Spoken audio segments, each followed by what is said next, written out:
Hello, my name's Wynford Dore. This message is for two distinct groups of people. For those that have just come across the research I'm doing into skill development and want to know why is it there's been some critics of you hanging around for a while. And the second group is those who've known me from several years ago when I was doing all the work with thousands of children and adults with various types of learning difficulty. And in 2008, as far as they were concerned, I disappeared off the scene, and they want to know what have I been doing ever since. So there's two groups, and I'll tell you. Well, what happened in 2008 was that we'd got amazing research, amazing ways of transforming people without drugs, using exercise-based therapies that were taking away the symptoms. But something I'd not considered in my strategic thoughts, it became a huge threat to various organizations, various people's reputations, researchers and so on. And so they attacked. On any scientific basis? Absolutely not. Were they prepared to lie? Yes, several of them were, because they were threatened by the fact that we were getting great success in transforming lives.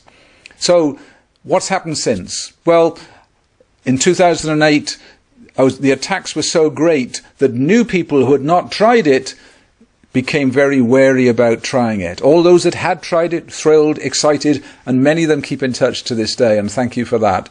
But for those that hadn't tried it, they became wary. It became impossible to keep all those clinics open. I was subsidizing all of them going around the world. I'd put many, many millions of pounds into this. Why? Why did I do it? Because I had a daughter that attempted suicide. She'd suffered very, very badly with learning difficulties. Amazing girl, wonderful teachers, but could not learn basic skills at that time. So I talked to researchers about what was going on in the brain, and they gave me all sorts of clues and insights and possibilities, and we applied it, and you know what? We found it worked beautifully and brilliantly, gave her hope, gave her skills, basic fundamental skills that changed her life. So we made that available through clinics around the world, and we changed many thousands of lives in that process.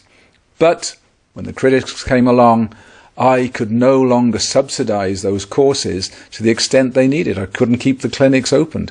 And so it broke my heart, but many of them had to close. Then some guys came along from London, and they said, we'll take over the clinics that you've got because we want to keep it going. And that was great gesture of them. I was so ill, I was so exhausted from having pursued my life purpose, because my pursuit of helping my daughter had become so important to me. I'd been a businessman for many years, I'd been very successful, so I'd got assets that I could put into this project to put something back, help Susie, help thousands of others, but it drained me.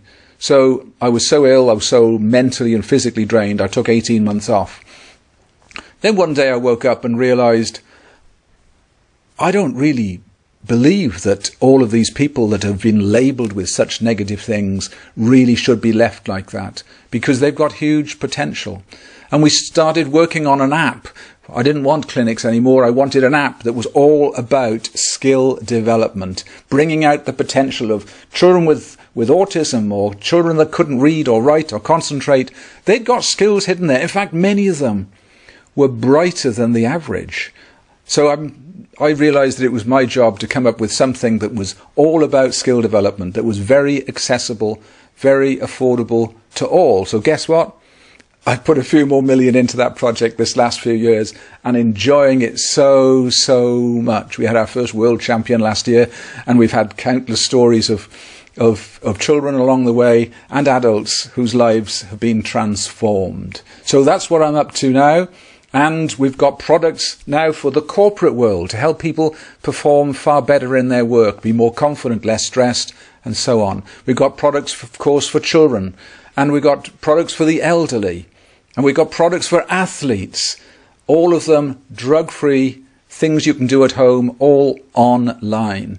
And so that's an exciting phase. But something else has happened in my personal life, and that is at the end of last year I met my soulmate. Ninko Moditsen is her name, and when I met her, she's from Denmark, when I met her, I realized that her life story was so parallel to mine. She'd had a child with serious autism, And when he's a young boy, the authorities wanted to lock him up and said, look, just lock him up, put him away. And she said, I can't do that. And she toured the world looking for nutritionalists, looking for doctors who understood how to detox. And she came up with some programs. And guess what? She transformed her son's life. And since then, every year, she transforms the lives of thousands of women, not in a temporary way, but in a lasting way, creating enormous differences in their life. So I'd gone down the neurological route, touring the world looking for neuroscientists to help my daughter. She'd gone around the world looking for doctors, nutritionalists, and other detox experts. When we got together, we realized we'd got a joint life purpose. So one of the programs we've got now is putting the best of her research on all I've been working on together. And you know, the research carries on. Research from major universities is coming out all of the time, underpinning everything we've ever been saying. So it should be really embarrassing to those critics, because not only were they completely wrong about the science, they were also cruel to all those families who could have been helped this last